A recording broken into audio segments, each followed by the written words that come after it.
আপনারা শুনছেন কালো রাত 24। আসসালামু আলাইকুম, কেমন আছেন সবাই? চলে আসলাম অনেক রহস্যময় দুটো গল্প নিয়ে। আজকের প্রথম গল্পের শেষের দিকে আয়শাপুরীর কাহিনী থাকবে। প্রিলিসেনার, এটা কিন্তু আয়শাপুরীর গল্প না, আয়শাপুরীর কিছু কাহিনী গল্পের শেষে থাকবে। আয়শাপুরীর বড় গল্প লেখার কাজ শেষের দিকে, 2-3 দিন পর আয়শাপুরীর বড় গল্প আসবে ইনশাল্লাহ। যারা আমার চ্যানেলটি সাবস্ক্রাইব করেনি তারা করে দিন। আমি শুরু করছি গল্প। জিন, ভূত বা পরি বলতে যে কিছু হয় আমি এটাই বিশ্বাস করি না। আর এদিকে তুই জিনের সাথে প্রেম করার স্বপ্ন দেখছিস, তোর মাথা কি আছে নাকি পুরোটাই গেছে? বান্ধবী মিলির কথায় জেসমিন বললেন, আরে তুই কি যে বলিস না, জিন পরি আছে এটা আমি বিশ্বাস করি, আর এটাও বিশ্বাস করি একটা জিনের সাথে আমার প্রেম হবে, আমি তাকে বিয়ে করব, ও আমাকে নিয়ে জিন রাজ্যে যাবে, আমি ওখানে ঘুরবো ফিরবো। উফ, কি শান্তি।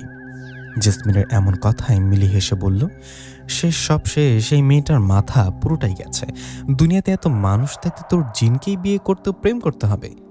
আরে সেটা তুই বুঝবি না, এটা একটা শখ, আমার স্বপ্ন। তুই সব বিশ্বাস করিস না তাই তোর এসব ফিল নেই। আমি কোনো একদিন জিনের সাথে প্রেম করব, দেখিনিস। কিন্তু আমি জিনকে পাবো কোথায়, দেখবো কিভাবে? জেসমিনের কথায় মিলি বললেন, কোনো সিনেমাতে দেখিসনি জিন ভূতের শ্মশানঘাটে পুরনো বাড়ি বা পুরনো গাছে থাকে? জিনকে পেতে হলে ওসব জায়গায় যেতে হয়। তখন জেসমিন বললেন, ঠিক বলেছিস তো, আচ্ছা তাহলে তাই করি, চল না কালকে পাশের গ্রামে নদীর পাড়ে যে শ্মশান আছে ওখানে যাই। ওখানে গেলে আমিও আমার জিনের দেখা পাবো, তোরও বিশেষ হবে, জিনপরি বলতে কিছু আছে। জেসমিনের কথায় মিলি শুরুতে রাজি না হলে পরে ঠিকই রাজি হলেন। মিলি রাজি হলে জেসমিন চলে গেলেন বাড়িতে। বাড়িতে যাবার পর জেসমিনের মা বললেন, কিরে কোথায় গিয়েছিলি? মায়ের কথায় জেসমিন বললেন, মিলির বাড়িতে গিয়েছিলাম। তখন জেসমিন যাবার পর মা বললেন, তোকে না বলেছি ওদের বাড়িতে যাবি না? তুই কি সব ভুলে গেছিস? এত কিছু হবার পরও কেন ওদের বাড়িতে যাস? দুজনে কলেজে যাস, বাইরে দেখা করিস, ঠিক আছে, কিন্তু ওদের বাড়িতে কেন যাস? মায়ের কথায় জেসমিন বললেন, মা ওসব পুরনো কথা বলো না তো, ওরা তো এসব বলে না, আমাকে তো নিজের মেয়ের মতো দেখে, একটা ভুল বোঝাবুঝি হতেই পারে। কথাটা বলে ঘরে চলে গেলেন জেসমিন। ঘরে গিয়ে দিনটা বাড়িতেই পার করে দিলেন জেসমিন। এদিকে দিন পেরিয়ে রাত আসলো। রাত হলে খাবার খেয়ে শুয়ে পড়লেন জেসমিন। পরের দিন সকালে খাবার খেয়ে কলেজে গেলেন জেসমিন। কলেজে গিয়ে কলেজ শেষে মিলির সাথে বাড়ির থেকে ফেরার সময় জেসমিন বললেন, মিলি মনে আছে তো আজ সন্ধ্যার পর কোথায় যাব? হ্যাঁ মনে আছে, শ্মশান ঘাটে যাব। গিয়ে আর কি হবে, জানি কিছু দেখতে পাবো না এমনিতেও, তবুও তোর রক্ষার্থে আর কি যাচ্ছি। তখন জেসমিন বলল, দেখতে পারি কি পারি সেটা ওখানে গেলেই বুঝতে পারবো, বেশি পাকনামি করিস না তো, সন্ধ্যার পর রেডি থাকিস। আর শোন, তোর বাড়িতে জিজ্ঞাসা করলে বলবি আমার বাড়িতে যাবি, আর আমাকে জিজ্ঞাসা করলে বলবো তোর বাড়িতে গেছি। কথাটা বলে দুজনে চলে গেলেন দুজনের বাড়িতে। বাড়িতে আসার পর খাবার খেয়ে বাড়িতেই দিনটা কাটিয়ে দিলেন। দিন শেষে রাত হওয়ায় জেসমিনও সবার চোখ ফাঁকি দিয়ে বাইরে বেরিয়ে গেলেন। বাইরে গিয়ে মিলির সাথে দেখা হলে দুজনে রওনা করলেন পাশের গ্রামের ওই শ্মশান ঘাটের দিকে। দুজনে হাঁটছে আর বলছে, এই কেউ দেখে না ফেলে যেন।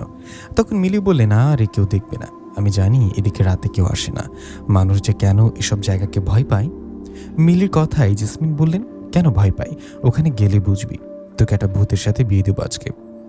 এসব বিষয়ে মজা করতে করতে জেসমিন ও মিলি দুজনে চলে গেলেন নদীর পাড়ের ওই শ্মশান ঘাটের কাছে। জায়গাটা কেমন নীরব, আশেপাশে কেমন ঘন অন্ধকার। জায়গাটা নদীটি পার হওয়ার, নদীর ঠান্ডা বাতাস এসে গায়ে লাগছে। ওখানে গিয়ে জেসমিন মিলিকে বললেন, এই মিলি শোন, আমরা দুজনে গাছের পেছনে লুকিয়ে থাকি, লুকিয়ে থাকলে হয়তো কাউকে দেখব, যদি কোনো জিনপরীকে দেখি তো সাহস করে সামনে গিয়ে কথা বলবো। এই বলে জেসমিন ও মিলি দুজনে গাছের আড়ালে লুকিয়ে পড়লেন। ওরা লুকিয়ে চুপ করে বসে আছে। এমন সময় হঠাৎ গাছ থেকে কিছু একটা ওদের পাশে ধপাস করে পড়ায় ওরা চিৎকার করে উঠে পেছনে তাকিয়ে বুঝতে পারে ওটা একটা ইঁদুর ছিল। ইঁদুরকে দেখে লম্বা নিঃশ্বাস নিয়ে জেসমিন বলল, ও এটা ইঁদুর, বাবা হঠাৎ করে ভয় পেয়ে গিয়েছিলাম। কথাটা বলেই জেসমিন ও মিলি ওখানে আবার বসে রইলেন। ওরা বসে অপেক্ষা করছে, তখন মিলি বলে উঠলেন, আরে ধুর, আর কতক্ষণ বসে থাকবো, বললাম জিনভূত বলতে কিছু নেই। মিলির কথায় জেসমিন শ্মশানের দিকে তাকিয়ে বলল, জিনভূত আছে কিনা সামনে তাকিয়ে দেখ। জেসমিনের কথায় মিলি সামনে তাকিয়ে দেখে বলে, আরে ঠিকই তো, শ্মশান ঘাটের ওদিক থেকে একটা কিছু এগিয়ে আসছে মনে হয়। শ্মশানে কিছু একটা দেখে মিলি ও জেসমিন একে উপরের হাত শক্ত করে চেপে ধরলেন। রাতের অন্ধকারে পরিষ্কার কিছু দেখা যাচ্ছিল না, কিন্তু মিলি ও জেসমিন একসময় বুঝতে পারল মানুষ আকৃতির প্রায় উলঙ্গ কিছু ওদের দিকে এগিয়ে আসছে। এই দৃশ্য দেখে জেসমিন মিলিকে বললেন, মিলি, জিনভূত পরে দেখব, চল আগে জীবন নিয়ে পালাই। তখন মিলি বললেন, ঠিক বলেছিস, চল পালাই। কথাটা বলে মিলি ও জেসমিন পেছনে ঘুরে দৌড় দিতে যাবে, এমন সময় একজনের সাথে ধাক্কা লেগে চিৎকার করে উঠল মিলি ও জেসমিন। ধাক্কা লেগে চিৎকার দিয়ে মিলি ও জেসমিন দেখলেন একটা বৃদ্ধা, যার শরীরে খুব কম পোশাক, মাথার চুল জট লাগানো, গলায় কয়েক রকমের মালা। সেই লোকটাকে দেখে মিলি ও জেসমিন ভয়ে একে অপরের হাত ধরে ভয়ে কাঁপতে লাগলেন। তখন সেই লোকটা বললেন, তোমরা কে, এখানে কি করছো? তখন মিলি বললেন, না মানে আমরা কৌতূহলবশত জিনভূত দেখতে এসেছি এখানে, আমাদের যেতে দিন। তখন সেই লোকটা বলল, সব জায়গায় কৌতূহল থাকা ভালো না, এতে মৃত্যু হতে পারে। আমি ওই হেঁটে আসছে আমার দুজন তান্ত্রিক, আমরা এখানে তন্ত্র সাধনা করতে আসছি, চলে যাও এখান থেকে, এক দৌড়ে বাড়িতে চলে যাও, আজকের পর এখানে আর এসো না। তান্ত্রিকের কথায় জেসমিন ও মিলি এক দৌড়ে চলে আসলেন বাড়িতে। বাড়িতে এসে জেসমিন বললেন, মিলি বাড়িতে যা, কাল কথা হবে। এই বলে জেসমিন ঘরে গেলেন। এই ঘটনার পরের দিন মিলি ও জেসমিনের আবার দেখা হলো। মিলি বললেন, কি রে, কি খবর তোর? তখন জেসমিন বললেন, ভয়ে জ্বর আসছে, হঠাৎ করে ওরকম দৃশ্য দেখে ভয় পেয়েছে, ভেবেছিলাম জিন আসছে, কিন্তু পরে দেখি জিন না, ওটা তান্ত্রিক। জেসমিনের কথায় মিলি বললেন, তোর ভয় লাগছে কিসে? আমরা গতকাল রাতে শ্মশানে গিয়েছিলাম জিনের দেখা পেতে, কিন্তু জিনকে না দেখে তান্ত্রিককে দেখে পালিয়ে আসছি। তোকে আগেই বলেছি জিন পরি বলতে কিছু নেই, থাকলে কাল ঠিকই দেখতাম আমরা। মিলি কথায় জেসমিন বললেন, আচ্ছা ভালো লাগছে না, আমি বাড়িতে যাই, কাল কলেজে দেখা হবে, কেমন? এই বলে জেসমিন চলে গেলেন বাড়িতে। এই ঘটনার দিন রাতে খাবার খেয়ে ঘরে শুয়ে রইলেন জেসমিন। শুয়ে ঘুমিয়ে যাবার পর মধ্যরাতের দিকে জেসমিনের ঘুম ভেঙে যায়। ঘুম ভেঙে যেতে জেসমিন দেখেন ও ঘরে নেই, ও বাইরে বিশাল একটা গাছের নিচে, ওর পাশে দাঁড়িয়ে একটা ছেলে। ছেলেটাকে দেখে জেসমিন বলল, আমি কোথায়, এটা কোন জায়গা, আপনি আবার কে, চোখ নাকি ডাকাত, আমাকে ধরে নিয়ে আসছে, চোর নাকি ডাকাত আপনি, দেখেন আমাকে ছেড়ে দিন, নইলে কিন্তু চিৎকার করবো আমি। জেসমিনের এরকম সুন্দর কথায় ছেলেটা বলল, আরে আমি ডাকাত না, চোর না, আমি আসলে কোনো মানুষ না, আমি একটা জিন। কে, জিন? দেখেন ভাই, মজা করবেন না, আমাকে ধরে নিয়ে আসছেন কেন তাই বলুন। তখন ছেলেটা বলল, আরে সত্যি আমি জিন, বিশ্বাস হচ্ছে না, দাঁড়াও। কথাটা বলে বাতাসে মিশে গেলেন, আবার সুন্দর জিনের রূপে জেসমিনের সামনে আসলেন। জীবনের প্রথম জিন দেখে জেসমিন খুশি হয়ে বললেন, আমি কি সত্যি দেখছি? হায় আল্লাহ, সত্যি তুমি জিন? কথাটা বলে খুশিতে লাফাতে লাফাতে জিনটাকে জড়িয়ে ধরতে গেলে জিনটা বললেন, এই তুমি কি করো, আমি একটা জিন, তোমার কি আমাকে দেখে ভয় লাগছে না? না লাগছে না, কারণ আমার অনেক ইচ্ছা জিনের সাথে প্রেম করার, জিনকে বিয়ে করার, এতদিন পর আজ আশাটা পূরণ হলো, উফ আমি যে কি খুশি। এদিকে তখন জিনটা বলল, তুমি তো দেখি পাগল, এত মানুষ থাকতে জিনকে কেন ভালো লাগবে? আচ্ছা তোমাকে এখানে নিয়ে আসছে একটা কথা বলতে, তুমিও আরেকটা মেয়ে কাল শ্মশান ঘাটে গিয়েছিলে কেন? তখন জেসমিন বললেন, গিয়েছিলাম জিনের দেখা পেতে, আমার ইচ্ছে জিনের সাথে প্রেম করার, আর আমার বান্ধবী মিলির ইচ্ছে জিনপরি বলতে কিছু আছে কিনা এটা জানার। আচ্ছা আপনি আমাদের বিষয়ে জানলেন কিভাবে? আপনি কি তাহলে ওখানে ছিলেন? তখন জিনটা বললেন, হ্যাঁ আমি শ্মশান ঘাটের পাশে থাকি, আমি তোমাদের অদৃশ্যভাবে দেখছিলাম, তোমরা কাল ওখানে যাওয়ায় ওখানে থাকা তান্ত্রিকদের তন্ত্র মন্ত্র সাধনায় সমস্যা হয়, তাই তান্ত্রিকরা একজন জিনকে পাঠায় তোমাদের ক্ষতি করার জন্য। আমি বিষয়টা জানার পর সেই জিনটাকে মেরে তাড়িয়ে দেই, আর কখনো ওদিকে যাবে না, এবারের মতো তোমাদের বাঁচিয়েছি আমি। জিনটার কথায় খুশি হয়ে জেসমিন বললেন, আমাদের উপকার করে আমার মন আরো জয় করলে, তুমি কি আমাকে ভালোবাসো বা ভালোবাসবে? জেসমিনের কথা জিনটা বলল, আমার হাতটা ধরো। কেন, হাত ধরলে কি হবে? আমার হাতটা ধরলে তুমি বেহুশ হয়ে যাবে, তখন তোমাকে তোমার ঘরে রেখে আসবো। এই কথা শুনে জেসমিন বলল, না না, ঘরে যাব না, তোমার সাথে আরো কিছুক্ষণ থাকবো। তখন জিন বললেন, না গেলে এখানে আর থাকো, আমি চলে গেলাম। এই না না না, যেও না, আচ্ছা আমাকে ঘরে রেখে আসো, কিন্তু আমার একটা অনুরোধ আছে, তুমি কাল আরেকবার আসবো আমার সামনে। আমার বান্ধবী বিশ্বাস করে না জিন জাতি বলতে কিছু আছে, ও যেন তোমাকে দেখে বা কথা শুনে বিশ্বাস করে। জেসমিনের কথায় জিনটা একটু চুপ করে থেকে বলল, আচ্ছা ঠিক আছে, আমি কাল আসবো, কিন্তু তোমার বান্ধবীর সামনে যাব না, অদৃশ্য হয়ে কথা বলবো, এতেও বুঝে যাবে। জিনের কথায় জেসমিন রাজি হলেন। তখন জিনটা জেসমিনকে ঘরে রেখে চলেও গেলেন। এদিকে তখন খুশি মনে ঘুমিয়ে গেলেন জেসমিন। ও যে সত্যি জিনটাকে দেখবে এটা ভাবতে পারেনি। যাই হোক, জেসমিন ঘুমানোর পর পরের দিন সকালে খাবার খেয়ে চলে গেলেন কলেজে। কলেজে গিয়ে মিলির সাথে দেখা হতে জেসমিন বললেন, মিলি মিলি মিলি এদিকে আয়, তোর সাথে জরুরি কথা আছে। ঘটনা তো একটা ঘটে গেছে, আমি তো জিনে দেখা পেয়েছি। কি? জিনে দেখা পাইছিস মানে? পাগল হলি নাকি? ক্লাসে চল। আরে শোন, সত্যি বলছি, কাল রাতে আমার কাছে একটা জিন আসছিল। ইস, কি সুন্দর দেখতে। কথাটা বলে জেসমিন গত রাতে ঘটে যাওয়া সব ঘটনাগুলো খুলে বলল মিলিকে। এদিকে সব শুনে মিলি বললেন, এসব কি সত্যি নাকি আমাকে বানিয়ে বানিয়ে বলছিস? তখন জেসমিন বলল, না রে, সত্যি। তোকে প্রমাণ দেওয়ার জন্য আজ বিকালে জিনটাকে ডাকবো। ও আসবে, কথা বলবে, কিন্তু তোকে দেখা দেবে না, অদৃশ্যভাবে কথা বলবে। আর যদি না বলে তাহলে কিন্তু তোর খবর আছে। মিলির কথা জেসমিন বললে, ঠিক আছে, তোর যা মন চাই করিস, চল এখন কলেজ চল। তাহলে ওই কথাই রইল, আজ বিকালে আমার বাড়িতে আসবি। তখন মিলি রাজি হলে দুজনে চলে গেলেন ক্লাসে। ক্লাসে গিয়ে কয়েকটা ক্লাস করে দুজনে চলে গেলেন বাড়িতে। বাড়ি থেকে দুপুরের খাবার খেয়ে একটু আরাম করতে লাগলেন জেসমিন। এভাবে দুপুর গড়িয়ে বিকেল হলো। বিকেল হলে মিলির কথা মতো জেসমিনের কাছে আসলেন। মিলি আসায় জেসমিন বললেন, আয় আমার সাথে। কথাটা বলে জেসমিন মিলিকে নিয়ে ফাঁকা একটা মাঠে গেলেন, যেখানে আশেপাশে কেউ নেই। ওখানে যাবার পর জেসমিন বললেন, শোন মিলি, আমি এখন জিনটাকে ডাকবো। আমার ডাকেও আসলে আমি শুধু ওকে দেখতে পাবো, তুই দেখতে পাবি না। ও যখন আসবে তখন আমি তোকে কথা বলতে বলতে বলবি, কেমন? তখন মিলি রাজি হলে জেসমিন জিনটাকে ডাকলেন। জেসমিনের ডাকে জিনটা আসলে জেসমিন খুশি হয়ে বললেন, তুমি আসছো? আচ্ছা, মিলির সাথে কথা বলো, ও যেন বিশ্বাস করে জিনভূত বলতে কিছু আছে। এই বলে জেসমিন মিলিকে বলল, নে এবার কথা বল, সামনে তাকিয়ে জিজ্ঞাসা কর কেমন আছেন।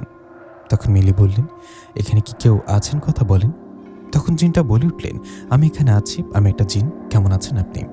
তখন মিলি অবাক হয়ে বললেন, আমার তো বিশ্বাসই হচ্ছে না আপনি সত্যি আমার সাথে কথা বলছেন। আজ থেকে বিশ্বাস হলো জিনভূত বলতে কিছু আছে। আমি ভালো আছি, আপনি কেমন আছেন? তখন জিনটা বললেন, ভালো আছি। এরপর আরও কিছুক্ষণ কথা হবার পর জিনটা সেখান থেকে চলে যায়। জিনটা চলে যাবার পর জেসমিন মিলিকে বলেন, কিরে, এখন বিশ্বাস হলো তো? তখন মিলি মাথা নাড়িয়ে বললেন, হ্যাঁ, কিন্তু আমার এটা বিশ্বাস হচ্ছে না জিনটা তোর বা আমার কাছে আসবে। মিলির কথা জবাবে জেসমিন হেসে বললেন, বিশ্বাস হবে, কিছুদিন গেলে দেখবি জিনটার সাথে আমার প্রেম ও ভালোবাসা হবে, তখন তা আরও বিশ্বাস করবি না। এভাবে কথা বলতে বলতে জেসমিন ও মিলি চলে গেলেন বাড়িতে। বাড়িতে যাওয়ায় জেসমিনের মা বললেন, কিরে, তোকে খুঁজছিলাম, কোথায় গিয়েছিলি? মায়ের কথা জেসমিন বললেন, মাঠে গিয়েছিলাম, মিলে আসছিল, ওখানে বসে গল্প করলাম। তখন জেসমিনের মা বললেন, বড় হয়েছিস, হুটহাট করে যেখানে সেখানে যাও কি বন্ধ করবি? বিয়ের উপযুক্ত মেয়ে হুটহাট করে বাইরে গেলে কেমন দেখে বলতো? মায়ের কথায় জেসমিন কিছু না বলে ঘরে চলে গেলেন। এদিকে সেদিন রাতে জেসমিন ঘরে শুয়ে শুয়ে ভাবছেন জিনটার কথা।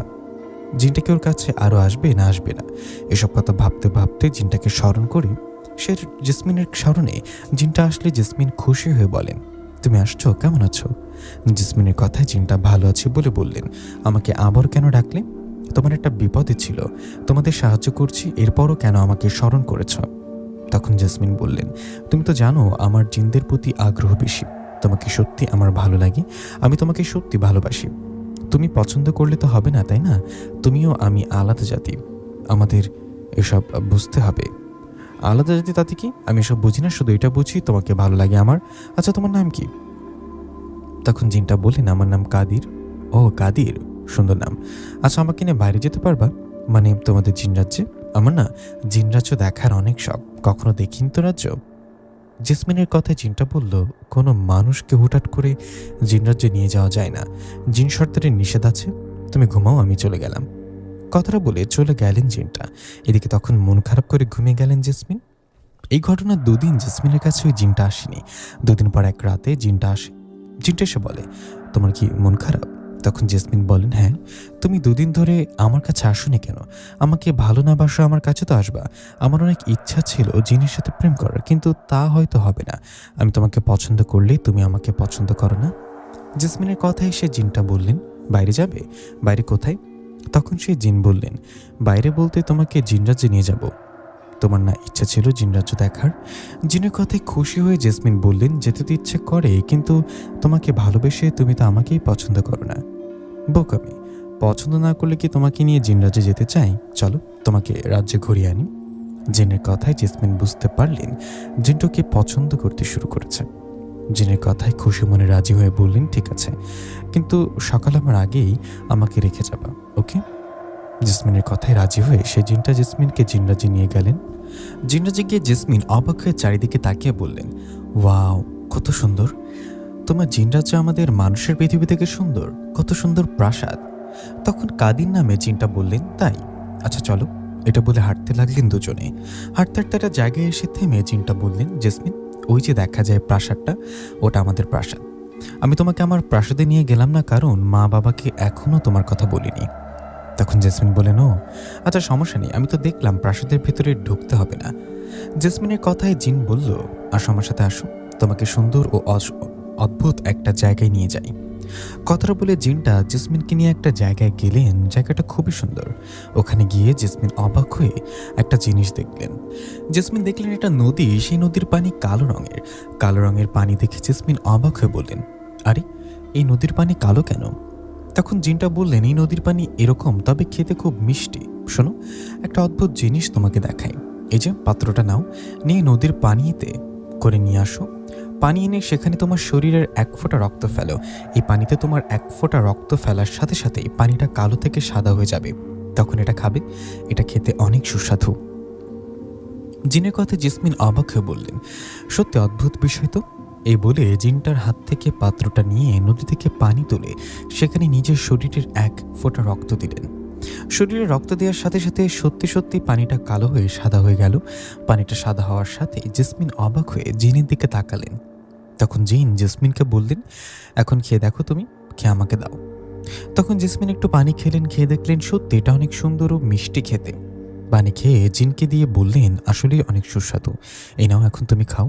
তখন জিনটা জেসমিনের হাত থেকে পানি নিয়ে খেয়ে জেসমিনকে বলল, চলো, তোমাকে এখন বাড়িতে রেখে আসি। এই বলে জিন জেসমিনকে বাড়িতে রেখে আসলেন। বাড়িতে রেখে যাওয়ায় জেসমিন খুশি মনে ঘুমিয়ে গেলেন। ওর যেন সব স্বপ্ন পূরণ হচ্ছে। জিনকে দেখা, তার সাথে ভালোবাসা ও জিন রাজ্যে যাওয়া। খুশি মনে ঘুমানোর পরের দিন কলেজে গেলেন জেসমিন। এদিকে তখন মিলি বললেন, কিরে, তোকে খুশি খুশি লাগছে, কিছু হয়েছে নাকি? তখন জেসমিন বললেন, হয়েছে তো, কিছু একটা হয়েছে। জেসমিনের এরকম কথায় মিলি মুচকে এসে বললেন, যেভাবে বলছিস মনে হয় জিনের সাথে প্রেম হয়েছে। হ্যাঁ, সেরকমই কিছু ভেবে নে। আচ্ছা মিলি, চল, আজকে তাড়াতাড়ি বাড়িতে যাব, শরীরটা ভালো লাগছে না।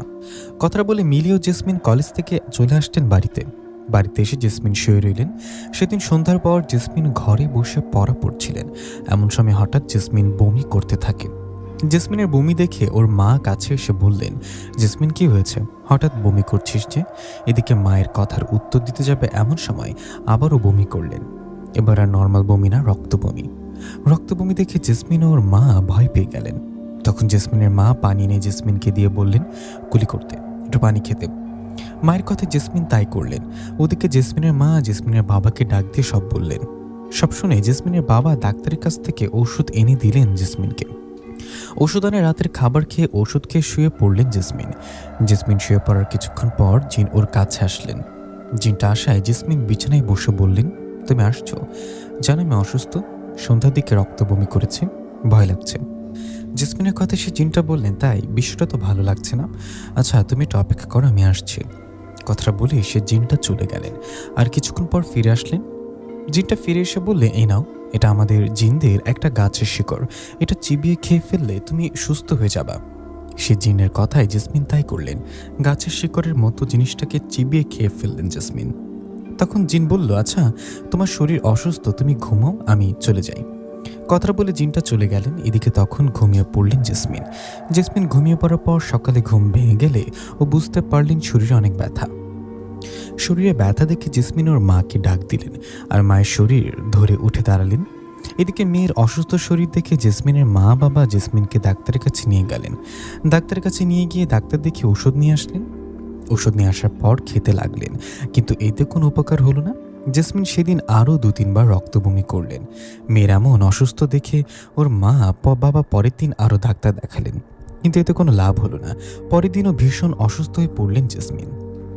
জেসমিনের এমন অবস্থা দেখে পাশের বাড়ির একজন বৃদ্ধা জেসমিনের বাবাকে বললেন, জেসমিন অসুস্থকে ডাক্তার দেখাচ্ছ, কিন্তু এতে তো কোনো লাভ হচ্ছে না, তোমরা বরং কোনো কবিরাজ দেখাও, হতে পারে কবিরাজি কোনো সমস্যা। ওনার কথায় জেসমিনের মা বাবা ভাবলেন তাই করবে। এদিকে জেসমিন কবিরাজের কাছে যেতে চাইছিল না। জেসমিন ভাবছিলেন কবিরাজের কাছে গেলে কবিরাজ তো আমার কাছে আসা জিনটার কথা জেনে যাবে। কিন্তু জেসমিনের কথা না শুনে ওর মা বাবা জেসমিনকে সাথে নিয়ে একজন কবিরাজের বাড়িতে গেলেন। সে কবিরাজের বাড়িতে যাবার পর কবিরাজকে বললেন জেসমিনের বিষয়। সব শুনে কবিরাজ বললেন, আপনারা বসুন, আমি আমার সাথে থাকা জিন বন্ধুকে দিয়ে খোঁজ নিয়ে জানাচ্ছি।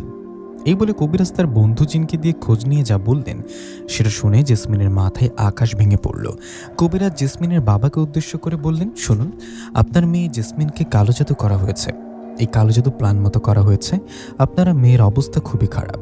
কবিরাজের কথায় জেসমিনের মা বাবা বললেন, কি বলেন, ভালো করে দেখে বলেন, আমার মেয়েকে কি কালো জাদু করেছে?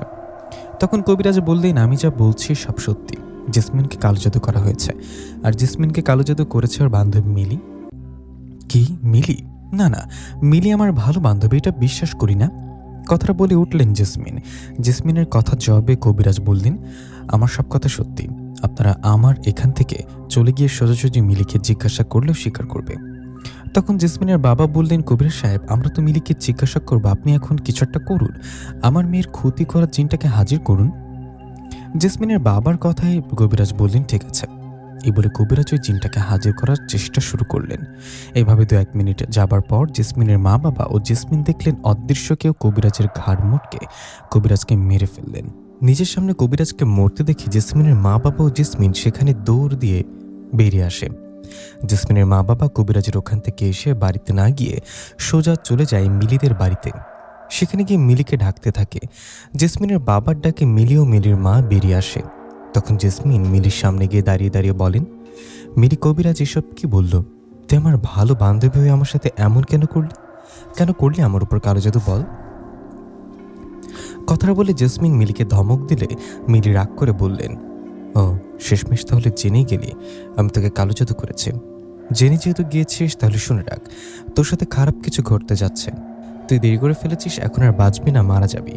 যেভাবে মারা গেছে আমার ভাই শুভ, একমাত্র বড় ভাই ছিল আমার ভাই শুভ তোকে কত ভালোবাসতো, বিয়ে করতে চাইতো, তোর জন্য পাগল ছিল, কিন্তু তুই রাজি ছিলি না। বারবার তোকে ভালোবাসার কথা বলাই তুই বাড়িতে বিচার দিলি। এরপর তোর মা বাবা শুভ ভাইয়ের বিচার করলেন আশেপাশের মানুষ দিয়ে। শুভ ভাইয়ের বিচার হওয়ায় ও বিচারে ওকে মারায়, সেই দুঃখে আমার ভাই বিষ খেয়ে মারা গেল। জেসমিন, আমার ভাই মারা যাওয়ার জন্য তুই দায়ী। আমার ভাইয়ের হত্যার প্রতিশোধ নেবার জন্য তোর উপর কালো জাদু করেছে একজন তান্ত্রিক দিয়ে। তোর জিন দেখার জিনকে ভালোবাসা খুব শক্ত, তাই না? এবার বুঝবি জিন কি জিনিস। তোর কাছে কাদির নামে যে জিনটা আসে, ও এমনি তোর কাছে আসেনি। ওকে আমার কথাই তান্ত্রিক তোর কাছে পাঠিয়েছে। তান্ত্রিক জিনকে তোর কাছে পাঠানোর ফলেই সেই জিনটা ভালো রূপে তোর কাছে আসে, তোকে নিয়ে জিন রাজ্যে ঘুরতে যায়। শোন জেসমিন, জিন রাজ্যে ঘুরতে গিয়ে তুই যে নদীর পানি রক্ত মিশে খাইছিস, ওটা সাধারণ কোনো পানি ছিল না। ওই পানিতে নিজের রক্ত মিশে খাওয়ায় ওই জিনটা, সে পানি খাওয়াই তোর সমস্যা শুরু হয়েছে। সে জিনটা তোর রক্তের সাথে মিশে গেছে। শুধু পানি না, জিনটা তোকে যে গাছের শিকড় খাইয়েছিল ওটা কোনো সাধারণ গাছের শিকড় না, ওটা কালো জাদু করা একটা শিকড়। জেসমিন, তোর কাছে জিন আসা, কথা বলা থেকে শুরু করে সব কিছু প্ল্যান মতো করা, তুই শেষ। তোকে অন্য কোনো কবিরাজ হুজুর এই জিনের থেকে বাঁচাতে পারবে না, কারণ জিনটা তোর রক্তে মিশে গেছে। খুব তাড়াতাড়ি জিনটা তোকে মেরে ফেলবে। জিন তোকে মারবে, তাই কোনো প্রমাণ থাকবে না। প্রমাণ না থাকলে তোর মা বাবা পুলিশের কাছে গিয়েও কোনো লাভ হবে না। সব তোর মুখের ওপর বলে দিলাম, এখন যা এখান থেকে। প্রিয় বান্ধবী মিলির মুখে এসব শুনে জেসমিন মিলিকে একটা থাপ্পড় দিয়ে ওর চুল ধরে বললেন, বেঈমান, তোর ভাইয়ের মতো তুইও খারাপ, আমার সাথে কেন এমন করলি? কথাটা বলে দুজনে মারামারি করতে লাগলেন। এদিকে জেসমিনের মা বাবা ও মিলির মা বাবা ঝগড়া করতে লাগলেন। এভাবে কিছুক্ষণ চলার পর জেসমিনের মা বাবা জেসমিনকে সেখান থেকে নিয়ে বাড়িতে চলে গেলেন। বাড়িতে গিয়ে জেসমিনের মা বললেন, আগে বলেছিলাম মিলির সাথে না মিশতে, ওর বাড়িতে না যেতে, এখন কি হলো? তখন জেসমিনের বাবা বলল, এখন এসব বলো না তো জেসমিনের মা, আমাদের মেয়েকে বাঁচাতে ভালো কবিরাজকে খুঁজতে হবে। আজ তো সন্ধ্যা হয়ে আসছে, কাল যেভাবে হোক বড় কবিরাজ নিয়ে আসবো। কথাটা বলে ঘরে চলে গেলেন। ঘরে গিয়ে কান্না করতে লাগলেন জেসমিন। কি থেকে কি হয়ে গেল? প্রিয় বান্ধবীর সাথে বেইমানি করলো। এদিকে যে জিনকে ভালোবেসেছে বিশ্বাস করছে সে আবার ধোকা দিল। এসব ভেবে মন খারাপ করে না খেয়ে ঘুমিয়ে গেলেন জেসমিন ঘুমানোর পর মধ্যরাতের দিকে ওর ঘুম ভেঙে গেল। ও দেখলেন ও ঘরে নেই, বাইরে জঙ্গলে বিশাল একটা গাছের নিচে। নিজেকে জঙ্গলে দেখে পাশে তাকিয়ে দেখলেন জিনটা দাঁড়িয়ে আছে। জিনটাকে দেখে জেসমিন বললেন, আমার সাথে কেমন এমনটা করলে? তোমাকে তো ভালোবাসছি আমি, তাই না? আমাকে ছেড়ে দাও, বাড়িতে রেখে আসো। জেসমিনের কথাই সে জিনটা ভালো রূপ ছেড়ে তার আসল রূপ ভয়ঙ্কর রূপে আসলেন। জিনটার ভয়ঙ্কর রূপ দেখে জেসমিন চিৎকার করতে লাগলেন। এদিকে তখন জিনটা ভয়ঙ্কর কণ্ঠে বললেন, এই চুপ, চিৎকার করে কোনো লাভ নেই। আমার হাত থেকে বাঁচতে পারবি না। আমাকে তোর উপর চালান করে দেওয়া হয়েছে। আমি ছলনা করে তোর রক্তের সাথে মিশে গেছি। এখন কোনো তান্ত্রিক কবিরাজ আমার থেকে তোকে নিয়ে যেতে পারবে না। কালকে অমাবস্যা রাত, কালকে তোকে আমি শয়তানের নামে বলি দেব। জিনটার কথায় জেসমিন ভয়ে চিৎকার করে ওর মা বাবাকে ডাকতে লাগলেন। এদিকে তখন জিনটা জেসমিনকে থাপ্পড় মেরে বললেন, চুপ, বেশি চিৎকার করলে এখনই মেরে ফেলবো। জিনটার আঘাতে ও ভয়ঙ্কর কথায় জেসমিন কান্না করতে লাগলেন। এদিকে পরের দিন সকালে জেসমিনের মা বাবা জেসমিনকে ঘরে না পেয়ে সবখানে খুঁজতে লাগলেন, কিন্তু ওকে কোথাও খুঁজে পেলেন না। জেসমিনকে কোথাও না পেয়ে ওর মা বাবা অন্য আরেকজন কবিরাজের কাছে গেলেন। কবিরাজের কাছে যাবার পর কবিরাজ সব শুনে খোঁজ নিয়ে বললেন, আপনার মেয়েকে কাদির নামে জিনটা তার রাজ্যে ধরে নিয়ে গেছে। মেয়েকে জিন ধরে নিয়ে গেছে শুনে জেসমিনের মা বাবা কবিরাজকে অনুরোধ করতে থাকে। জেসমিনের মা বাবার অনুরোধে কবিরাজ অনেক চেষ্টা করেন, কিন্তু এতে কোনো লাভ হয় না। কবিরাজ জিনকে হাজির করতে পারে না, জেসমিনকেও ফিরিয়ে আনতে পারে না। কবিরাজ ব্যর্থ হওয়ায় জেসমিনের মা বাবা পাগলের মতো অন্য কবিরাজের কাছে যেতে লাগলেন, কিন্তু এক এক করে 5 জন কবিরাজ সবাই ব্যর্থ হলেন। সবাই শুধু বলেন, জিনটা অনেক শক্তিশালী, ওর সাথে আমরা পারবো না, ওকে হাজির করতে পারবো না। কবিরাজদের কথাই নিজের মেয়েকে বাঁচাতে জেসমিনের মা বাবা একজন হুজুরের কাছে যান। সব শুনে হুজুর খোঁজ নিয়ে বলেন, দেখুন, ওই জিনটা আপনাদের মেয়ের রক্তের সাথে মিশে গেছে, যার ফলে আপনাদের মেয়ের শরীরের কন্ট্রোলও সহজে নিতে পারে। এটা মারিদ সম্প্রদায়ের ভয়ঙ্কর এক জিন। এই জিনের সাথে সাধারণ কোনো কবিরাজও আমি পারবো না। শুধু মানুষ ও না, জিনটার সাথে সাধারণ কোনো জিনও পারবে না।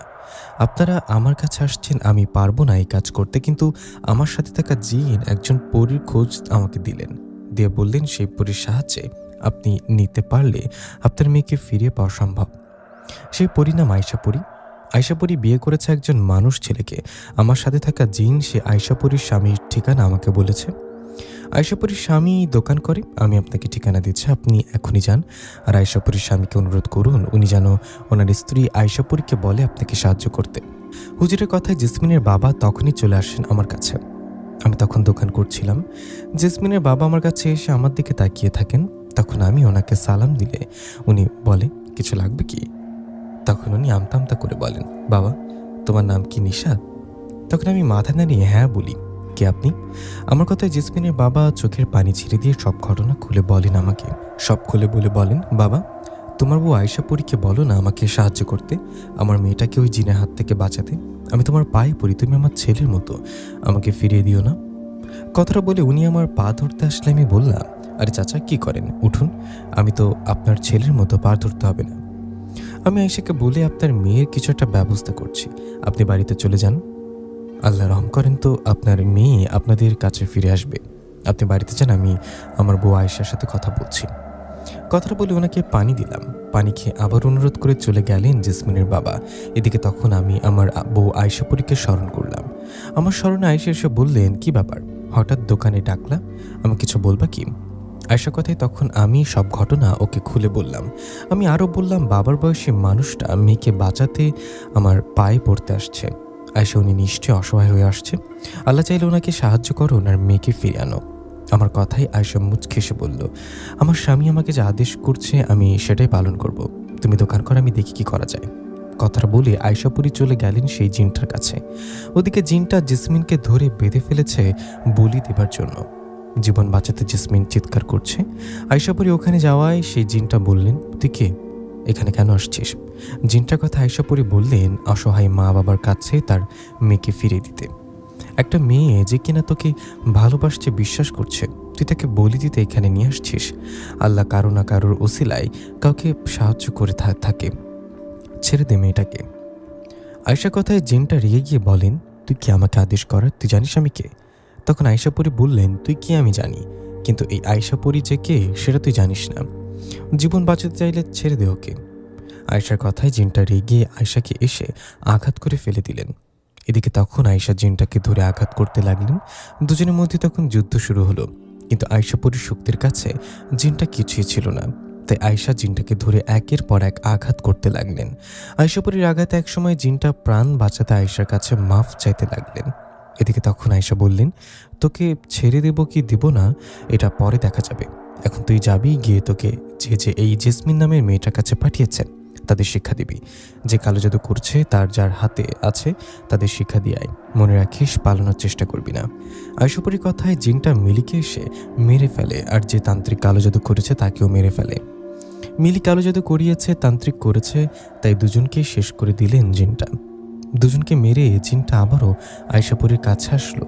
আয়েশা বললেন, আজকের পর এই জেসমিন নামে মেয়েটার আশেপাশে যদি একবারও আসিস সেদিন তোকে মেরে ফেলবো। তুই ওকে যে পানীয় পার গাছের শিকড় খাইয়েছিস ওটা কাটানোর ব্যবস্থা কর। তখন জিনটা আরেকটা সাদা গাছের শিকড় দিয়ে বলেন, এটা খেতে বলেন। জিনটার কথায় জেসমিন আয়েশাপুরীর দিকে তাকালে আয়েশা বলেন, খাও। তখন জেসমিন সাদা গাছের শিকড় খাওয়ার সাথে সাথে আবারও বমি করলেন। এবারের বমিতে ভেতরে থাকা সব পয়জন বেরিয়ে আসলেন। তখন আয়েশা জিনটাকে বললেন, যা এখান থেকে। আয়েশা কথায় জিনটা জীবন নিয়ে পালিয়ে গেলেন। এদিকে আয়েশা জেসমিনকে বললেন, আল্লাহ চাইলে তুমি ধীরে ধীরে সুস্থ হয়ে যাবা, আজ থেকে নিয়মিত নামাজ পড়বা। কথাটা বলে আয়েশাপুরী জেসমিনকে ওর বাড়ির পাশে রেখে চলে গেলেন। তখন জেসমিন দৌড়ে ওর বাড়িতে এসে মা বাবাকে জড়িয়ে ধরে কান্না করতে লাগলেন। মেয়েকে ফিরে পেয়ে ওদিকে জেসমিনের মা বাবা আনন্দে কান্না করতে লাগলেন। এই ঘটনার পর জেসমিন আস্তে আস্তে সুস্থ হয়ে যায়, ওর সাথে আর কোনো ঘটনা ঘটে না। প্রিয় লিসেনার, কেমন লাগলো এই গল্পটা অবশ্যই কমেন্ট করে জানাতে বলবেন না। আমি চলে যাচ্ছি অনেক রহস্যময় ভয়ঙ্কর একটি জিনের গল্পে। গ্রামটার নাম ছিল দেওলাপাড়া। চারিদিকে সবুজ মাঠ, মাঝখানে কাঁচা রাস্তা, আর একপাশে একটা বড় বট গাছ, যেটাকে গ্রামের সবাই একটু ভয় পেত। সন্ধ্যার পর কেউ ওদিকেই যেত না। গ্রামের মানুষগুলো ছিল সহজ সরল। সকালে মাঠে কাজ, দুপুরে খাওয়া, রাতে গল্পগুজব, এই ছিল তাদের জীবন।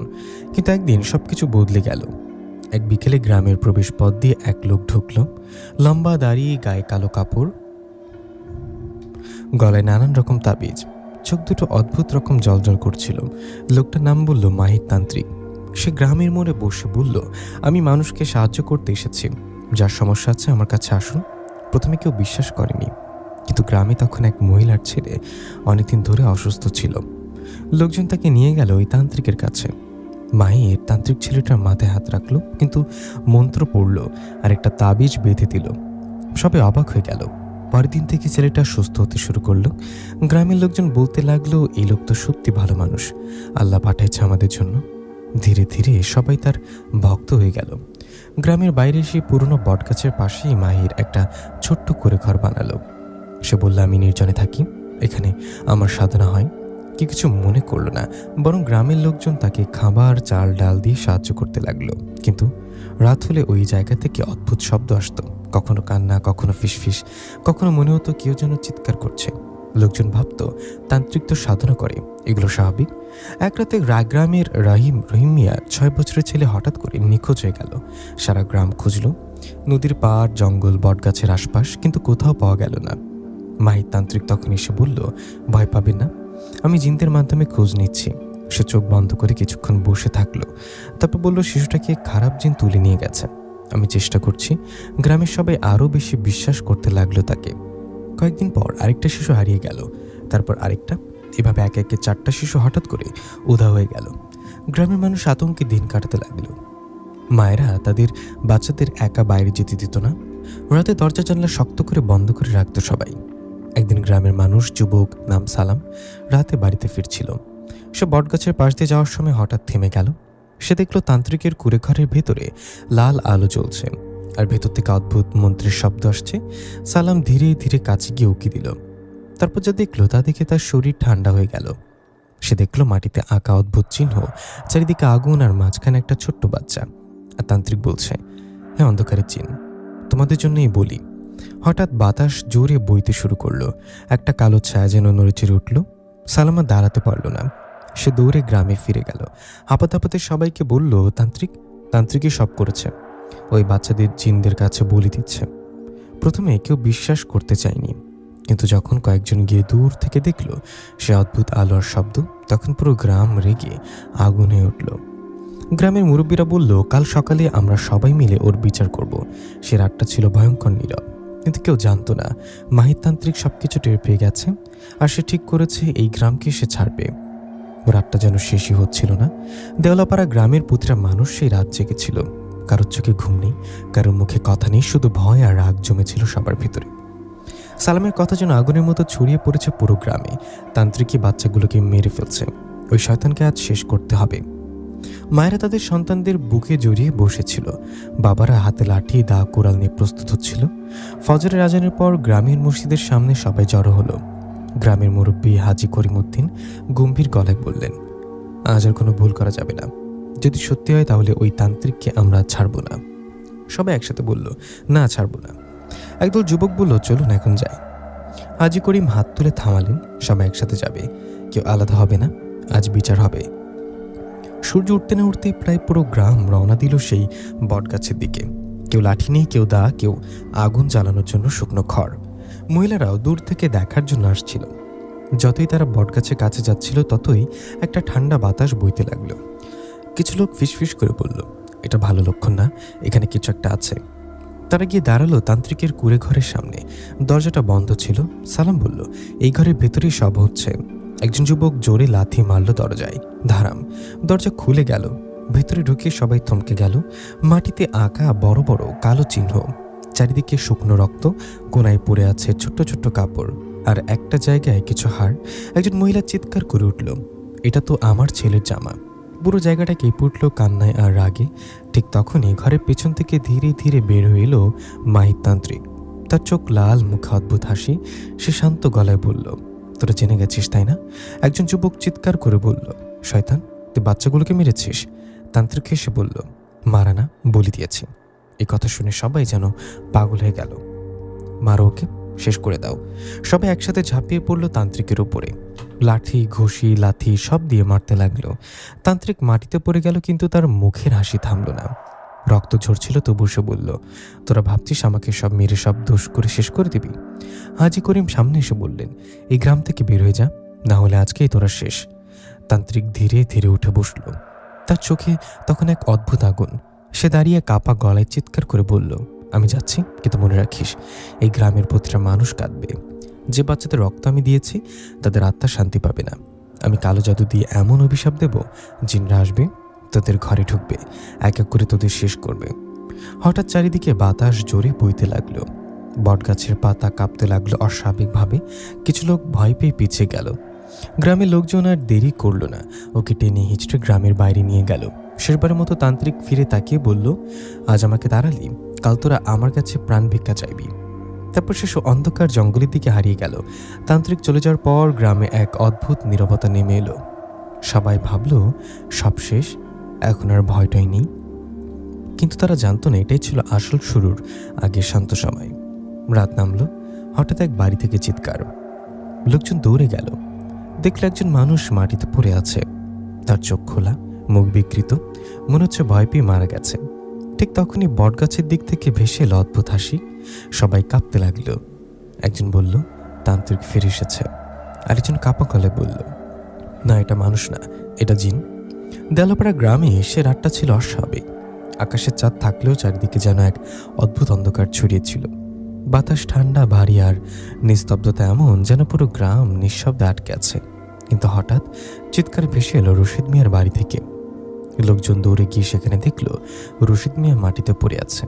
তার চোখ বড় বড় করে খোলা, মুখ বিকৃত হয়ে গেছে।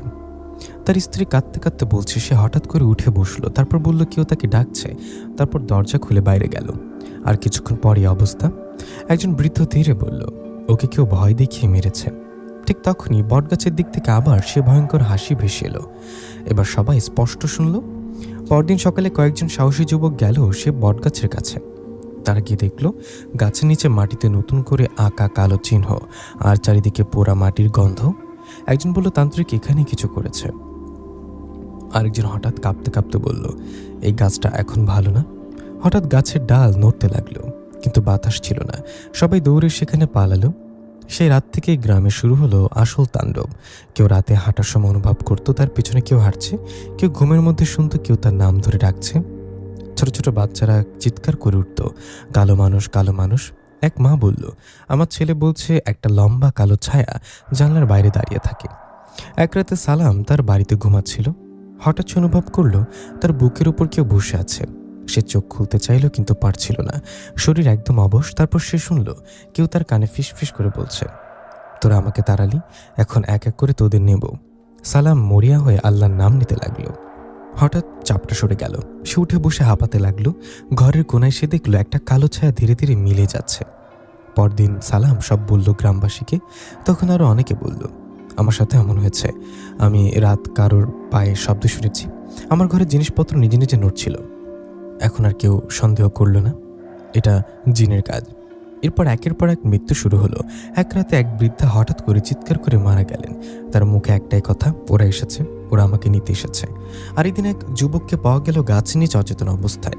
তার শরীরে কোনো আঘাত ছিল না, কিন্তু সে মারা গেছে। লোকজন বলল জিন তার প্রাণ নিয়ে গেছে।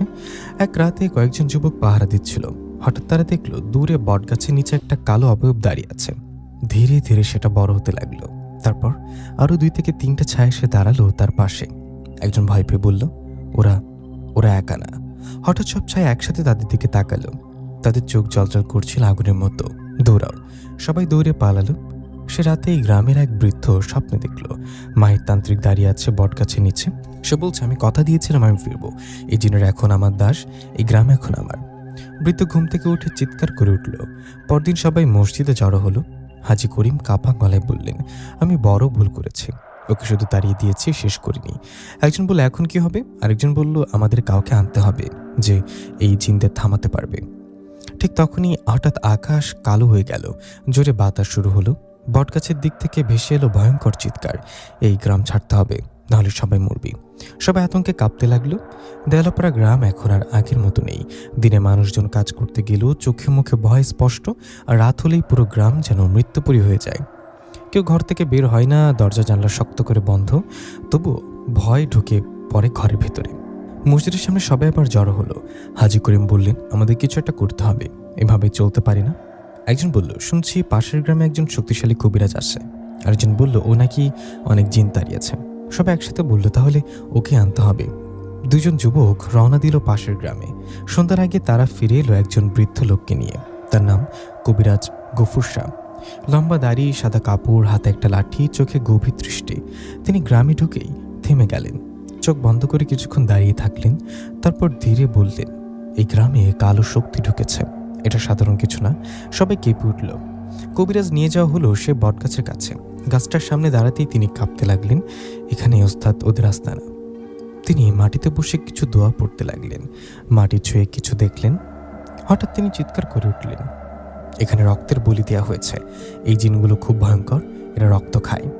গ্রামের মানুষজন একে অপরের দিকে তাকালো, তাদের ভয় আরও বেড়ে গেল। সে রাতেই কবিরাজ গফুর শাহ বললেন, আজ রাতে আমি তোদের মুখোমুখি হব। সবাই তাকে বটগাছের পাশে নিয়ে গেল। চারিদিকে আগুন জ্বালানো হলো। কবিরাজ একটা বৃত্ত আঁকলেন মাটিতে। তারপর তিনি বসে মন্ত্র পড়তে লাগলেন। হঠাৎ করে বাতাস জোরে বইতে শুরু করলো। আগুনগুলো কাঁপতে লাগলো। গাছের ডালগুলো ভয়ঙ্করভাবে নড়তে লাগলো। একজন মহিলা কাঁপা গলায় বলল, ওরা আসছে। হঠাৎ একটা কালো ছায়া দেখা গেল গাছের ডালে, তারপর আরেকটা, তারপর একসাথে 4 থেকে 5টা ছায়া। তারা ধীরে ধীরে নিচে নামতে লাগলো।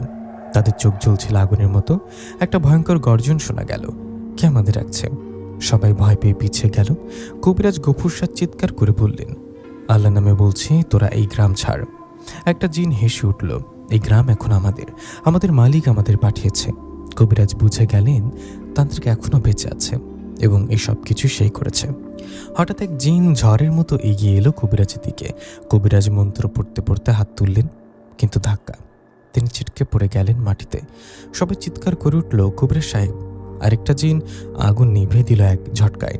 চারিদিকে অন্ধকার নেমে এলো। কবিরাজ উঠে দাঁড়ানোর চেষ্টা করলেন, কিন্তু তার শরীর কাঁপছিল। তিনি কাঁপা গলায় বললেন, আমি পারবো না, এরা খুব শক্তিশালী। একটা জিন কাছে এসে ফিসফিস করে বলল, চলে যা, নাহলে তোকে মেরে ফেলবো। কবিরাজ ভয় পেয়ে পিছিয়ে গেলেন। সে রাতে কবিরাজ গফুর শাহ গ্রাম ছেড়ে চলে গেলেন। যাওয়ার আগে তিনি শুধু বললেন, এটা আমার ক্ষমতার বাইরে, তোদের আরও বড় কারো দরকার। গ্রামের মানুষজন ভেঙে পড়ল। একজন বলল, যে কবিরাজ এত নাম করা সেও পারল না। আরেকজন কাঁদতে কাঁদতে বলল, তাহলে আমরা বাঁচব কিভাবে? সে রাতে আবার চিৎকার, একটা বাড়িতে আগুন লেগে গেল হঠাৎ করে। লোকজন দৌড়ে গিয়ে দেখলো আগুন নিজে নিজেই চলছে, কেউ লাগায়নি। একজন বলল, এটা জিনের কাজ।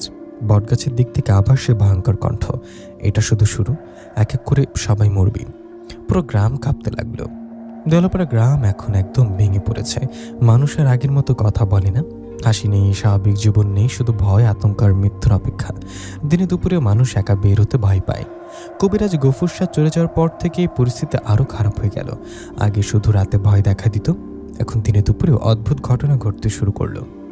একটা গরু হঠাৎ করে চিৎকার করতে করতে মারা গেল। একটা শিশু হঠাৎ করে অসুস্থ হয়ে অজ্ঞান হয়ে মারা গেল। কারোর ঘরে জিনিসপত্র নিজে নিজে নড়তে লাগলো। একজন মহিলা কাঁদতে কাঁদতে বলল, এই গ্রাম আর বাঁচবে না। এই অবস্থায় গ্রামের কিছু লোক ঠিক করলো আরেকজন কবিরাজকে আনতে হবে। এবার তারা অনেক দূরের এক বিখ্যাত কবিরাজকে নিয়ে এলো। তার নাম কবিরাজ দেলোয়ার হোসেন। তিনি ছিলেন একটু ভিন্ন ধরনের। গায়ে লাল কাপড়, হাতে তাবিজ, চোখে তীক্ষ্ণ দৃষ্টি। তিনি গ্রামে ঢুকিয়ে বললেন, আমি ভয় পাই না, যত বড় জিনই হোক আমি সামলাতে পারবো। গ্রামের মানুষ একটু আশা পেল। সে রাতে তিনি বটগাছের সামনে গিয়ে দাঁড়ালেন। তিনি মাটিতে কিছু ছিটিয়ে দিলেন, আগুন জ্বালালেন আর জোরে জোরে মন্ত্র পড়তে লাগলেন। তিনি চিৎকার করে বললেন, যেই থাকিস বের হয়। হঠাৎ পুরো জায়গা কাঁপতে লাগলো, বাতাস ঝড়ের মতো বইতে লাগলো, গাছের ডাল ভেঙে পড়তে লাগলো। তারপর একটা বিশাল কালো ছায়া সামনে এসে দাঁড়ালো। এবার আগের চেয়েও বড়, আরো ভয়ঙ্কর। তার কণ্ঠ ছিল গর্জনের মতো, তোরা বারবার আমাদের বিরক্ত করছিস কেন? কবিরাজ দেলোয়ার সাহস করে দাঁড়িয়ে রইলেন। এই গ্রাম ছেড়ে যা, নাহলে তোদের শেষ। জিন হেসে উঠল, আমাদের শেষ?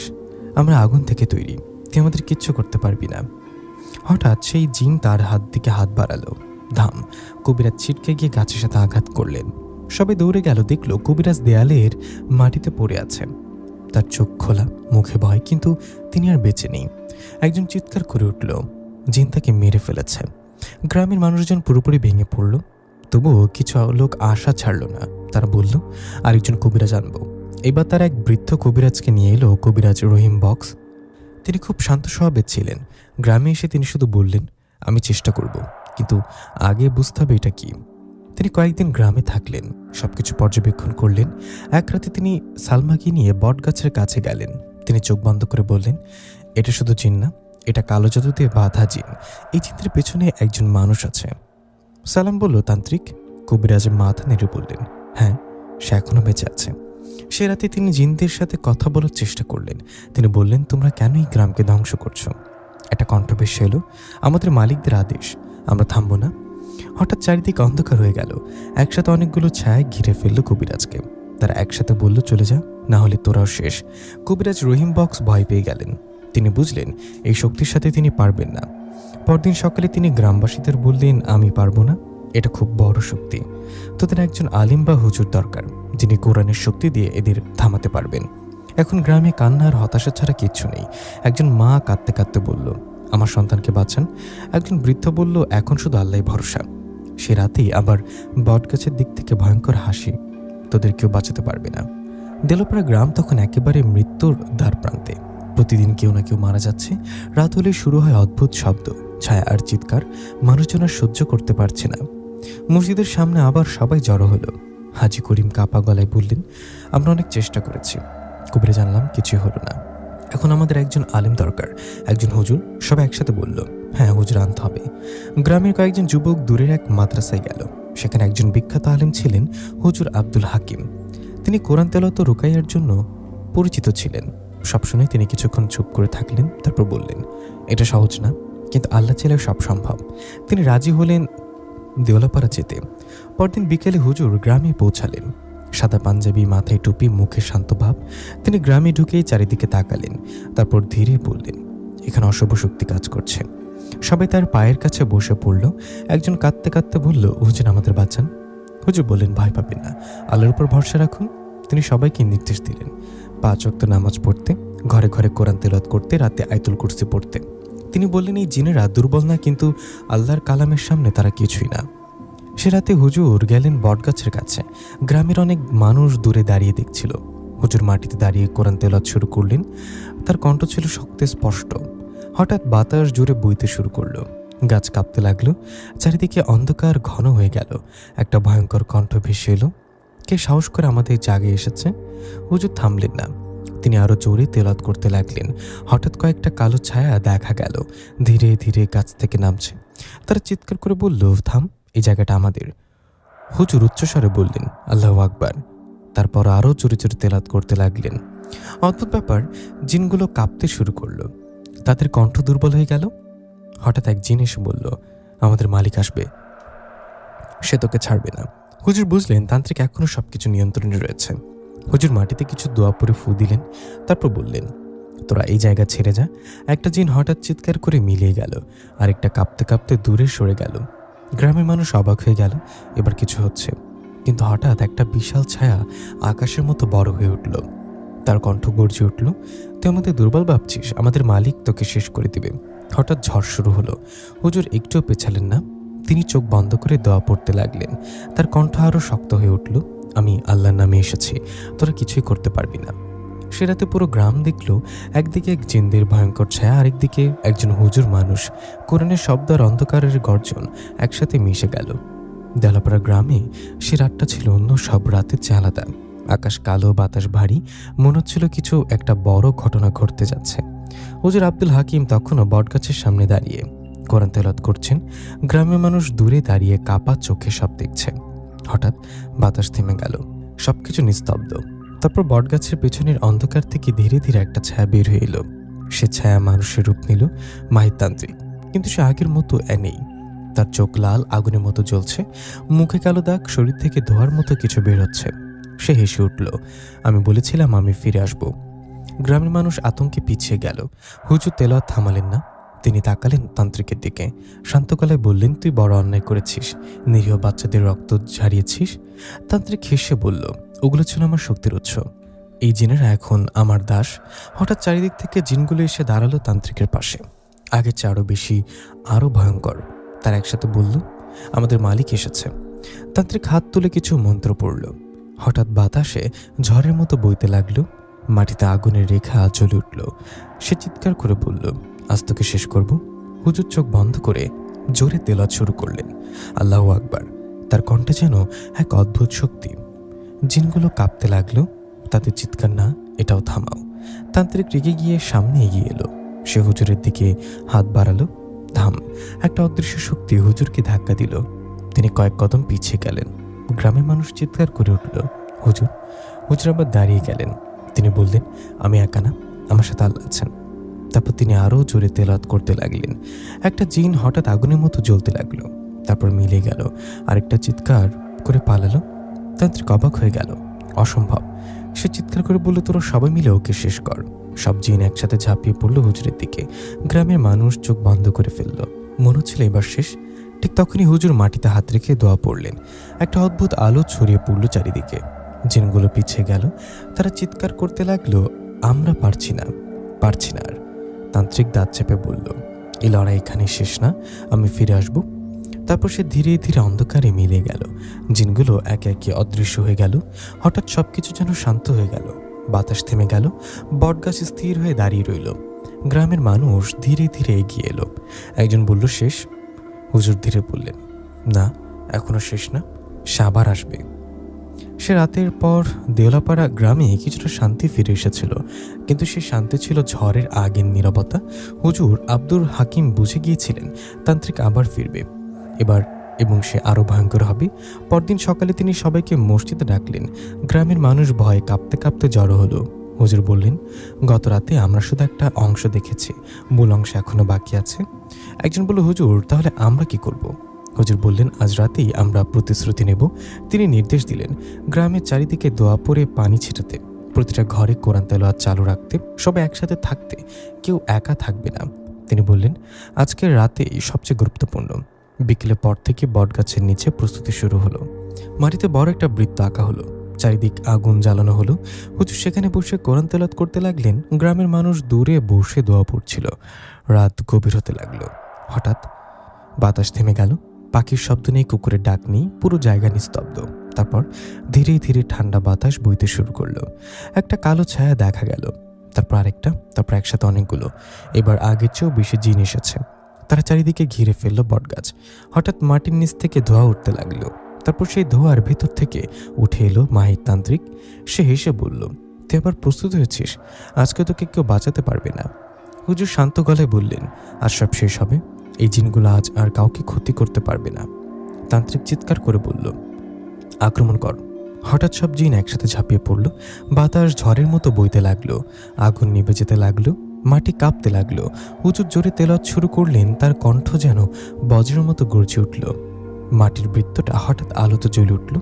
জিনগুলো সেই বৃত্তে ঢুকতে পারছিল না। তারা চিৎকার করতে লাগলো, এটা ভেঙে দাও। তান্ত্রিক নিজের সামনে এগিয়ে এলো। সে মন্ত্র পড়তে লাগলো। তার হাত থেকে কালো ধোঁয়া বের হয়ে বৃত্তের দিকে আঘাত করলো। বৃত্তটা কাঁপতে লাগলো। গ্রামে মানুষ চিৎকার করে উঠল, ভেঙে যাবে। একজন মহিলা কাঁদতে লাগলো, হুজুরকে বাঁচান। হুজুর চোখ বন্ধ করে দোয়া পড়তে লাগলেন। তিনি চিৎকার করে বললেন, আল্লাহ নামে এই অশুভ শক্তি থেমে যাক। হঠাৎ বৃত্তটা আরো উজ্জ্বল হয়ে উঠল। একটা জিন হঠাৎ আগুনে পুড়তে লাগলো। আরেকটা চিৎকার করে মাটিতে পড়ে গেল। আরেকটা চিৎকার করে মাটিতে পড়ে গেল। তারা এক একে দুর্বল হতে লাগলো। তান্ত্রিক রেগে গিয়ে চিৎকার করলো, আমি নিজেই তোকে শেষ করব। সে সরাসরি বৃত্তের দিকে ঝাঁপিয়ে পড়ল। সবাই নিঃশ্বাস বন্ধ করে তাকিয়ে আছে। এবার কি হবে? দেলোপাড়া গ্রামের সেই রাত যেন সময় থেমে গেছে।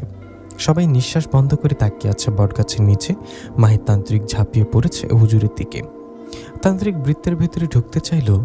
থাম! একটা অদৃশ্য শক্তি তাকে আঘাত করে পেছনে ছুঁড়ে ফেলল। সে মাটিতে পড়ে গিয়ে গর্জে উঠল, না, এটা সম্ভব না। বৃত্তটা এখন আগুনের মতো জ্বলছে। হুজুর দাঁড়িয়ে আছেন মাঝখানে, চোখ বন্ধ করে তেলাওয়াত করছেন। তার চারপাশে যেন এক অদৃশ্য দেয়াল তৈরি হয়েছে। জিনগুলো সেই দেয়ালে ধাক্কা খেয়ে পিছিয়ে যাচ্ছে। তান্ত্রিক চিৎকার করে বলল, সবাই একসাথে আক্রমণ কর। সব জিন একসাথে ঝাঁপিয়ে পড়ল। বাতাস ঝড়ের মতো ঘুরতে লাগলো, মাটি কাঁপতে লাগলো, গাছের ডাল ভেঙে পড়তে লাগলো। গ্রামের মানুষ কাঁদতে লাগলো, হুজুর সাবধানে। একজন বৃদ্ধ দোয়া করতে লাগলেন, হে আল্লাহ আমাদের বাঁচান। হুজুর হঠাৎ চোখ খুললেন, তার কণ্ঠ গর্জে উঠল। তিনি মাটিতে হাত রেখে দোয়া পড়লেন। হঠাৎ বৃত্ত থেকে তীব্র আলো বেরোতে লাগলো। আলোটা ছড়িয়ে পড়লো চারিদিকে। জিনগুলো চিৎকার করতে লাগলো, না, আমাদের ছেড়ে দাও। একটা জিন হঠাৎ আলোতে আটকে গেল, তারপর আরেকটা, তারপর একসাথে কয়েকটা। তারা যেন অদৃশ্য শিকলে বাধা পড়েছে। মাহির তান্ত্রিক প্রথমবার ভয় পেল। সে চিৎকার করে বলল, না, ওদের নিতে পারিস না, ওরা আমার শক্তি। হুজুর তাকালেন তার দিকে, শান্ত গলায় বললেন, এই শক্তি তোর না, এটা অন্যায়ের ফল। তিনি তান্ত্রিকের দিকে দোয়া পরে ফু দিলেন। হঠাৎ তান্ত্রিক কাঁপতে শুরু করলো। তার শরীর থেকে কালো ধোঁয়া বেরোতে লাগলো। সে চিৎকার করতে লাগলো, আমাকে বাঁচাও। কিন্তু কোনো জিন আর তার কাছে নেই, সবগুলোই বন্দী হয়ে গেছে। তান্ত্রিক মাটিতে পড়ে গেল। তার চোখ ধীরে ধীরে নিস্তেজ হয়ে গেল। শেষবার সে বলল, আমি ফিরে আসব। তারপর সে নিস্তব্ধ হয়ে গেল। হঠাৎ সবকিছু থেমে গেল। বাতাস থেমে গেল, আকাশ পরিষ্কার হয়ে গেল। বটগাছ আবার স্বাভাবিক হয়ে দাঁড়িয়ে রইল। গ্রামের মানুষ দৌড়ে এলো, কেউ কাঁদছে, কেউ সেজদায় পড়ে গেছে। আমরা বেঁচে গেছি, আল্লাহ আমাদের বাঁচিয়েছেন। হুজুর বলল, জিনগুলো আমি বন্দি করেছি, আর এই তান্ত্রিক শক্তি শেষ। কিন্তু মনে রাখবেন, অন্যায় করলে এমন শাস্তি আসবেই। দেলোপাড়া গ্রাম, যে গ্রাম কয়েকদিন আগেও ছিল আতঙ্ক, মৃত্যু আর অন্ধকারে ডুবে, আজ সেই গ্রামে নেমে এসছে এক অদ্ভুত নীরবতা। কিন্তু এই নীরবতা আর আগের মতো ভয়ঙ্কর না। এই নীরবতার ভেতরে আছে শান্তি। সকালে সূর্য ধীরে ধীরে উঠছে, পাখিরা আবার ডাকতে শুরু করেছে। অনেকদিন পর গ্রামের মানুষ ঘর থেকে বের হচ্ছে নির্ভয়ে। একজন বৃদ্ধ আকাশের দিকে তাকিয়ে বললেন, আল্লাহ এতদিন পর আবার শান্তি দিলেন। মহিলারা উঠানে পানি ছিটাচ্ছে, বাচ্চারা ধীরে ধীরে বাইরে খেলতে আসছে, কিন্তু তাদের চোখে এখনো ভয় পুরোপুরি যায়নি। গ্রামের মাঝখানে একটা জায়গায় সবাই জড়ো হলো। যেসব মানুষের ভয়ঙ্কর ঘটনার মারা গেছে তাদের জন্য দোয়া করা হলো। মায়েরা কাঁদছিল। আমার ছেলের যদি আজ বেঁচে থাকতো, একজন বাবা মাটিতে বসে বলল, আমি তাকে বাঁচাতে পারলাম না। এই কান্না শুধু শোকের না, এটা ছিল সে অন্ধকার সময়ের সাক্ষী। হুজুর আব্দুল হাকিম এখনো গ্রাম ছাড়েননি। তিনি বললেন, কাজ এখনো শেষ হয়নি। সবাই অবাক হয়ে জিজ্ঞাসা করল, আর কি বাকি আছে হুজুর? তিনি বললেন, এই জায়গাটা পুরোপুরি পরিষ্কার করতে হবে। যেখানে অশুভ শক্তি ছিল সেখানে পবিত্রতা আনতে হবে। সবাই আবার গেল সেই বটগাছের কাছে, যে গাছটা এতদিন ভয় আর মৃত্যুর প্রতীক ছিল, আর সেটা নিস্তব্ধ দাঁড়িয়ে আছে। হুজুর সেখানে দাঁড়িয়ে কোরআন তেলাওয়াত করলেন, মাটিতে পানি ছিটালেন, দোয়া পড়লেন। হঠাৎ অনেকে অনুভব করলো এই জায়গাটা আগের মতো ভারী না। একটা হালকা বাতাস বইল। একজন বলল, মনে হচ্ছে ভয়টা চলে গেছে। একজন যুবক জিজ্ঞাসা করলো, হুজুর এই জিনগুলো এখন কোথায়? হুজুর বললেন, তাদের আমি আল্লাহ নামে বন্দী করেছি, তারা আর কারোর ক্ষতি করতে পারবে না। কিন্তু মনে রাখবেন, জিনরা নিজের খারাপ না, মানুষ তাদের খারাপ কাজে ব্যবহার করে। সবাই চুপ হয়ে গেল। মাহির তান্ত্রিকের মৃতদেহ তখনও গ্রামের বাইরে পড়েছিল। গ্রামের মানুষ প্রথমে ভয় পাচ্ছিল, ওকে ছুব না, ও আবার উঠে আসবে না তো। হুজুর বললেন, ভয় পাবেন না, তার শক্তি শেষ। তারপর কয়েকজন সাহস করে তাকে দাফন করলো। কেউ তার জন্য কাঁদল না, কারণ সে নিজের পথ নিজেই বেছে নিয়েছিল। দিন যেতে লাগলো, ধীরে ধীরে গ্রাম স্বাভাবিক হতে শুরু করলো। মানুষ আবার কাজে ফিরল, বাজারে বসতে শুরু করলো, রাতে আবার গল্পগুজব করা হলো। কিন্তু একটা জিনিস বদলে গেছে, মানুষ এখন অনেক বেশি সচেতন। হাজি করিম একদিন সবাইকে বললেন, আমরা ভুল করেছি। আমরা একজন অপরিচিত মানুষকে যাচাই না করে বিশ্বাস করেছি। এই ভুলের জন্য আমাদের অনেক মূল্য দিতে হয়েছে। সবাই মাথা নিচু করে রইল। হুজুর গ্রামের মানুষকে নিয়মিত নামাজ, কোরআন পড়া শেখালেন। তিনি বললেন, যেখানে আল্লাহর স্মরণ থাকে সেখানে অশুভ শক্তি থাকতে পারে না। গ্রামের পরিবেশ বদলে গেল। কয়েকদিন পর এক রাতে সালাম আবার বটগাছের পাশ দিয়ে যাচ্ছিল। তার বুক ধরফর করছিল, কিন্তু এবার সে থামলো। সে চারিদিকে তাকালো, সব শান্ত। হঠাৎ তার মনে হলো কেউ যেন তাকে দেখছে। সে পেছনে তাকালো, কিছুই নেই। সে হাঁটতে শুরু করলো। ঠিক তখন গাছের ডালে একটা ছায়া নড়ল। সালাম থেমে গেল, তার শরীর ঠান্ডা হয়ে গেল। সে ভালো করে তাকালো, তারপর দেখলো ওটা শুধু একটা পাখি। সে হোপ ছেড়ে বাঁচল। নিজেকে বলল, সব শেষ, এখন আর কিছু নেই। গ্রামে আবার বিয়ে, আনন্দ শুরু হলো, উৎসব শুরু হলো। শিশুরা আবার হাসছে, মায়েরা নিশ্চিন্তে তাদের বাইরে খেলতে দিচ্ছে। এই ঘটনার পর গ্রামের মানুষ একটা জিনিস বুঝল, অন্ধবিশ্বাস বিপদ ডেকে আনে, খারাপ কাজের পরিণতি ভয়ঙ্কর, আলোর পর ভরসা সবচেয়ে বেশি শক্তি। একদিন হুজুর গ্রাম ছাড়ার প্রস্তুতি নিলেন। সবাই তাকে ঘিরে ধরল, আপনি আমাদের ছেড়ে যাবেন? তিনি হাসলেন, আমি সবসময় থাকতে পারবো না, কিন্তু তোমরা যদি সঠিক পথে থাকো তাহলে ভয় নেই। গ্রামের মানুষ কাঁদতে কাঁদতে তাকে বিদায় দিল। আপনি না এলে আমরা বাঁচতাম না। হুজুর দূরে চলে যাচ্ছে। গ্রাম ধীরে ধীরে তার পেছনে ছোট হয়ে যাচ্ছে। সূর্য উঠেছে, আলো ছড়িয়ে পড়েছে পুরো দেওলা পাড়ায়, কিন্তু বটগাছটা এখনো দাঁড়িয়ে আছে, নীরব স্থির, যেন সবকিছু সাক্ষী সে।